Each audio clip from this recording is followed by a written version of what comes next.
notamment il a cité les camions frigorifiques. C'est bien ça. Voilà.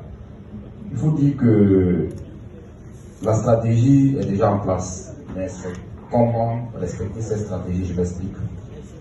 Il y a des réglementations nationales, il y a des textes, il y a des normes qui existent. Et le plus grand chapeau de cette norme-là, au plan national encore il existe, c'est la loi sur la normalisation. Dans cette loi-là, on ne va pas la citer ici, il y a des textes subséquents, notamment des arrêtés d'application. L'industriel a sa part de responsabilité. Dans les textes, pour un industriel, un utilisateur ou un usager d'équipement de mesure, vous devez faire vérifier votre équipement au moins une fois l'année. À partir de 3 ans, ça demande d'autres expertises pour pouvoir jouer sur la périodicité de vérification. Il y a des équipements pour lesquels, au terme de 3 années, il n'y a pas de dérive. Autrement dit, l'équipement fonctionne correctement tel qu'il est prévu depuis la fabrication. Mais en général, 1 an, tous les ans, il faut le faire une fois. Il y a une question de sensibilisation même en interne au sein de l'entreprise. La fonction métrologie au sein d'une entreprise fonctionne comme la démarche qualité dans n'importe quelle entreprise. Il faut sensibiliser le personnel. Le top manager n'est pas forcément au lieu d'utilisation d'une balance pour les peser périodiques.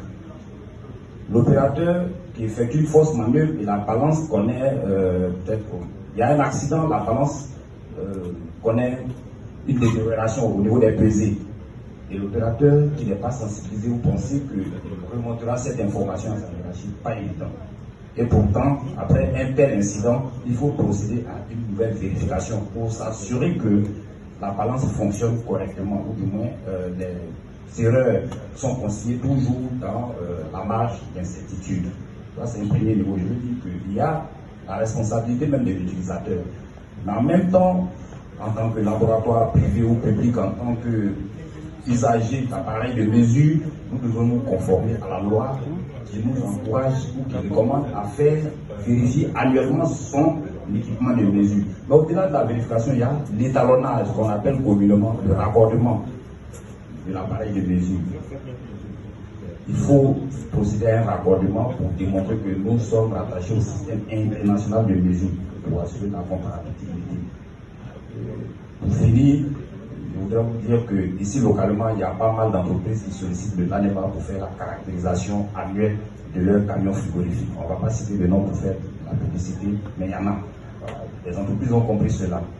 Et ça se fait. Ça se fait une fois par an. Ai-je répondu à votre répondu? D'accord, merci beaucoup. Il y a donc on va dire un petit moment de faire de minutes. Alors je voudrais juste rassurer Madame Docteur Roland.